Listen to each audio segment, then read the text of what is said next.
Власта глува на препораките од експертите, ке си носи нов закон за јавно обвинителство, заобиколувајќи ги советите кои професорите од правниот факултет Гордан Калајџиев, Никола Тупанчевски, Гордана Силјановска-Давкова и други ги даваа неколку дена во собранието. Наместо напишано од експертите, ке се гласа закон напишан од коалиционите партнери на власт, СДСМ и ДУИ. Според универзитетскиот професор по кривично право Калајџиев, ваквиот предлог текст е брука. Последната верзија на Законот за јавно обвинителство што сега е во процедура, не само што не ги острани контроверзиите што ги изготвија партиите, туку напротив ги дорасипаа брука. Проблематичен за познавачите е и начинот на кој власта се обидува да го протурка овој закон. Брањето на опозицијата да се прифатат препораките на експертската јавност за владата е неприфатливо. Професорката Мирена Најчевска, која важеше за еден од најгласните активисти во текот на жената револуција, вели потребен нов закон, но не напишан од политичките елити. Значи знаевме ние дека ќе дојдеме до оваа ситуација и едноставно требаше во една многу редовна,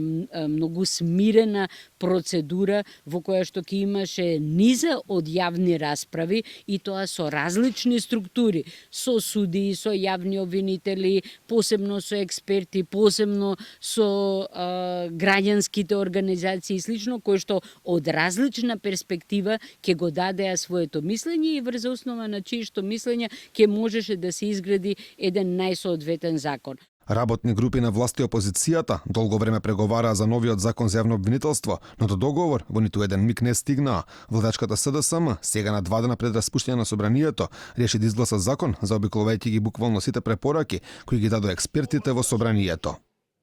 Постапки да продолжува.